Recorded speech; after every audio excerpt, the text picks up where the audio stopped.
வணக்கம். ஒரு முக்கியமான சம்பவம் இன்னைக்கு நடந்திருக்கு. என்ன அப்படின்னா, "ஓடியாங்க, ஓடியாங்க, ஓடியாங்க" அப்படின்னு கூப்பிடுற அளவுக்கு, கூப்பிட்டு வந்து சொல்ற அளவுக்கு ஒரு சந்தோஷமான செய்தி நடந்திருக்கு. எத்தன தடவ அடி வாங்கினாலும், எத்தன தடவ கழுவி கழுவி ஊத்தினாலும், சூடு சொரணையே இல்லாத, கொஞ்சம் கூட தன்மானமே இல்லாத ஒருத்தர் வந்து தமிழ்நாட்டுல உயர்ந்த பொறுப்புல இருக்கிறாரு. அவர்தான் தமிழ்நாட்டினுடைய ஆளுநர் ஆர்.என். ரவி, ஆரிய ரவி, சங்கி ரவி.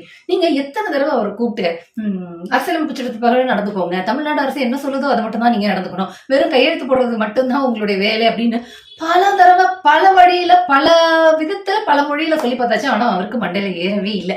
அதனால வேற வழியே இல்லாம திமுக அரசு சுப்ரீம் கோர்ட்ல கேஸ் போட்டுச்சு. சுப்ரீம் கோர்ட்டும் கூப்பிட்டு ஆளுநர் ஆர்.என். ரவிய மண்டையில நங்கு நங்கு நங்கு நங்கு நங்கு நங்குன்னு கொட்டிச்சு. அப்ப கூட அந்த மண்டக்குள்ள இருக்கிற மூளை கொஞ்சம் கூட ஷேக் ஆகி, ஐயோ கொஞ்சமாவது இனிமே வேலை செய்வோம் அப்படின்னு நினைக்கவே இல்லை. எத்தனை தடவை அவமானப்பட்டாலும் சும்மா இப்படி தொடச்சு போட்டுக்கிட்டு வந்து நிப்பார் ஆர்.என். ரவி. அதான் சங்கிகளுக்கே உரிய ஒரு அடையாளம். இப்ப அப்படி அவர் என்ன நின்றிருக்காரு அப்படின்னு சொன்னா, சுப்ரீம் கோர்ட்டினுடைய உத்தரவின் அடிப்படையில் பல்கலைக்கழகங்களுடைய வேந்தர் அப்படிங்கிறது யாருன்னா தமிழ்நாடினுடைய அரசு. தமிழ்நாடு அரசு அப்படின்னா முதலமைச்சர். முதலமைச்சர் தான் வேந்தரா இருப்பாரு. இனிமே துணைவேந்தர்களை நியமிக்கக்கூடிய அதிகாரம் அப்படிங்கிறது தமிழ்நாடு அரசினுடைய முதலமைச்சருக்கு தான் இருக்கு அப்படின்னு உத்தரவெல்லாம் கொடுத்துருச்சு. மேலும் வந்து ஆளுநர் அவர்கள் அப்படிங்கிறவங்க வந்து மசோதாவை வாங்கி கடப்புல போட்டு உட்காரலாம் கூடாது. கையெழுத்து போடுறதுக்கு இத்தனை கால வரையறை இருக்கு அப்படின்னு அதையும் வந்து சுப்ரீம் கோர்ட் நிர்ணயிச்சிருக்கு. இப்போ சுப்ரீம் கோர்ட் வழியா மூக்கு உடைபட்ட, அவமானப்பட்ட, அதாவது ஜென்ரலா எல்லாருக்கும் ஒரு அவமானம் வரும். But R. N.. ரவி அவர்களெல்லாம் வராது. ஏன்னா அவர் சங் பரிவார கும்பல் இல்லையா. இப்படி சுப்ரீம் கோர்ட் மூக்க உடைச்சும் கூட கொஞ்சம் கூட தன்மானமே வராதவர் தான் ஆளுநர் ஆர்.என். ரவி அவர்கள்.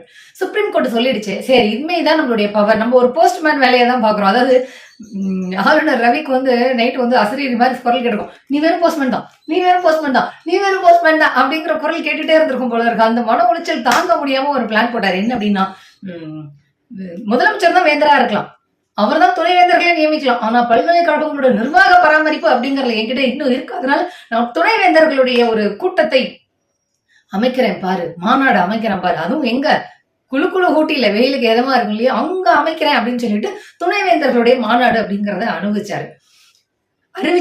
அவர் அனுபவிச்சதெல்லாம் அதிகம். அறிவிச்சார். மொத்தம் 41 பேரை கூப்பிட்டு இருக்கும் போது 9 துணைவேந்தர்கள் மட்டும்தான் வந்திருக்காங்க. ஒன்றிய அரசனுடைய பல்கலைக்கழகம் பிளஸ் பிரைவேட் பல்கலைக்கழகம் இருக்கும் இல்லையா, அதுல இருக்கக்கூடிய துணைவேந்தர்கள் தான் வந்திருக்கிறாங்க. மீதி யாருமே வரல. யாருமே இல்லாத கடையில டீ ஆத்தின கதையா ஊட்டியில போய் யாருமே இல்லாத துணைவேந்தர்கள் மாநாடுக்கு இவர் என்னத்த பேச போறாரு, என்னத்த பேசுவாரு அப்படிங்கறது ரொம்ப காமெடியான ஒரு விஷயம்.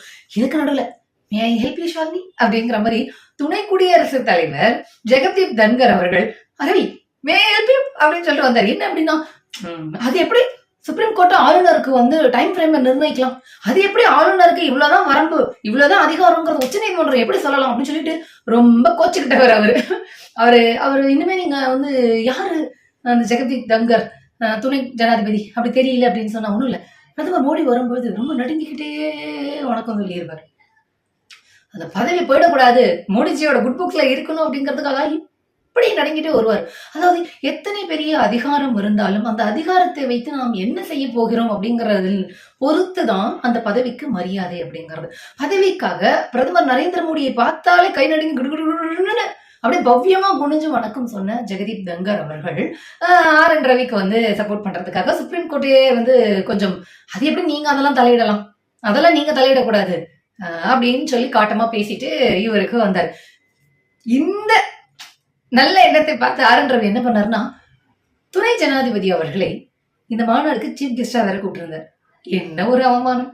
ஆர்.என். ரவி மட்டும் அவமானம் படுறது பத்தாதுன்னு துணைக்கு அவரே வேற டெல்லியில இருந்து கூப்பிட்டு நீயும் சேர்ந்து அவமானப்படியா அப்படின்னு சொல்லிட்டு சொல்லியிருக்கிறாரு. அப்ப துணைவேந்தர்கள் பல பேர் வரவே இல்லை. அப்போ நீதிமன்றம் சொல்லியும் உச்ச நீதிமன்றம் சொல்லியும் தமிழ்நாட்டு மக்கள் அனைவரும் சொல்லியும் ஆர்.என். ரவி அவர்கள் அரசியலமைப்பு சட்டத்தையும் மதிக்க மாட்டேன், மக்களினுடைய குரலையும் மதிக்க மாட்டேன், உச்ச நீதிமன்றத்தினுடைய தீர்ப்பையும் நான் மதிக்க மாட்டேன், ஏன் இஷ்டத்துக்கு தான் இருப்பேன் அப்படின்னு சொன்னா, இப்ப நம்ம என்ன கேள்வி கேட்க வேண்டியிருக்குன்னா, இத்தனை கடிவாளம் போட்டு இவர்கள்லாம் இப்படி இருக்கிறாங்க அப்படின்னா, இதெல்லாம் இல்லை அப்படின்னா ஆர்.என். ரவி போன்ற RSS சங்கிகள் என்னெல்லாம் செய்வார்கள்? ஒருவேளை அதிமுக இப்ப ஆட்சியில் இருந்திருந்தால் ஆர்.என். ரவியை எப்படி ஹேண்டில் பண்ணியிருக்கோம்? ஆர்.என். ரவி அதிமுக ஆட்சியை எப்படி ஹேண்டில் பண்ணியிருப்பாரு? அப்ப தமிழ்நாட்டினுடைய மக்கள் இன்னும் எந்த அளவுக்கு மோசமா போயிருக்கும் அப்படிங்கறதெல்லாம் நாம யோசிக்க வேண்டும். அதனால எப்போதுமே நாம தேர்ந்தெடுக்கக்கூடிய அரசு அப்படிங்கறத பொறுத்த மட்டில் அவர்கள் அரசியலமைப்பு சட்டம் கொடுத்த வேலையை சரியாக செய்கிறார்களா? மக்களுக்கான பணியை சரியா செய்கிறார்களா?